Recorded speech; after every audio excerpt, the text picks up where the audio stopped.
ওই তিনজন কি সেলফি তোলার জন্য এখানে গেছে? এখানে মনে হয় সন্ধ্যার পরে আরো অনেক কিছু ঘটে। তো এই শহরটা আসলে খুব ভালো লাগে, যখন ঢাকার ব্যস্ততম শহর থেকে একটু নিলিবিলি পরিবেশে ঘুরতে যাই তখন তো একটু বেশি ভালো লাগে।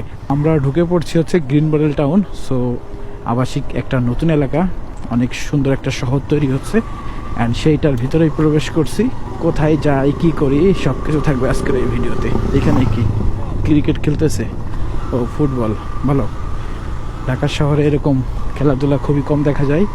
তো এখানে ফাঁকা জোকা আছে, অনেকেই খেলাধুলা করতে আসছে। এই যে এখানে ক্রিকেট খেলতে এসে, খুব দারুণ। আগে একবার আসছিলাম, এখানে ছিল অনেক পানি। ও খুব সুন্দর পরিবেশ, এখানে সব ক্রিকেট খেলতেছে না, দারুণ।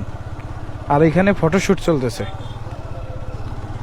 ফটোশুট, টিকটক, সবকিছুই সবুজ প্রাকৃতিক আর সেই সৌন্দর্যগুলোই আমরা দেখতেছি। That's it. আমাদের মতন আরো অনেক মানুষ আসছে, তো আমরা মোটামুটি 4 জন চলে আসছি। ও পাশে আছে রাকিব ভাই, আর আছে নাজমুল ভাই, আর দিস ইজ মি শাওন। আর বড় ভাইয়ের নামটা যেন কি? অভিজিৎ রায় ভাই আমার পিছনে আছে। তো এই যে এখানে ক্যামেরা নিয়ে ছবি তুলতে আসছে, তার মানে জায়গাটাও সুন্দর, খুব ভালোই লাগতেছে। নিলিবিলি, ঢাকার ব্যস্ততম শহর থেকে যখন একটু নিলিবিলি পরিবেশে আসি তখন একটু বেশি ভালো লাগে। আর মনটাকে রিফ্রেশ করার জন্যই মাঝে মাঝে এরকম জায়গায় ঘুরতে আসতে হয়, তাহলে একটু বেশি ভালো লাগবে।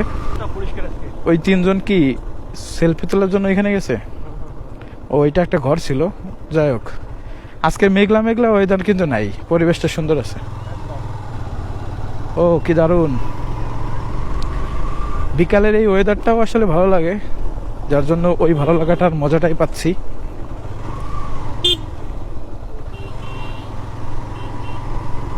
এখানে মনে হয় সন্ধ্যার পরে আরো অনেক কিছু ঘটে, সেটা সন্ধ্যার পরেই দেখা যাবে। সন্ধ্যা পর্যন্ত আমরা থাকবো কিনা সেটাই হচ্ছে কথা। আর রাকিব ভাই তো আমাদের ছেড়ে চলে যাচ্ছে। ও বাচ্চা থাকলে সমস্যা। ভাই আমাকে খেলতে নিয়ে যাবে নাই? আমরা খেলতে পারবো, আমরা খেলতে পারবো, কি কও? হ্যাঁ ওই তো, এটাই আউট, একদম বুঝতে পারলেই হয়েছে। এসে ইসলামিক ভার্সিটি, পুরো জান্নাতি মেয়ে, টিকটক করার জন্য প্রস্তুতি নিচ্ছে।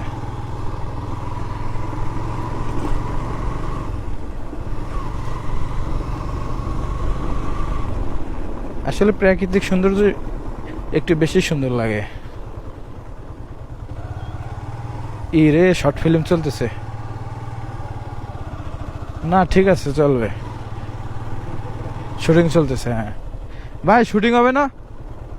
আমাদের কোনো শুটিং হবে না?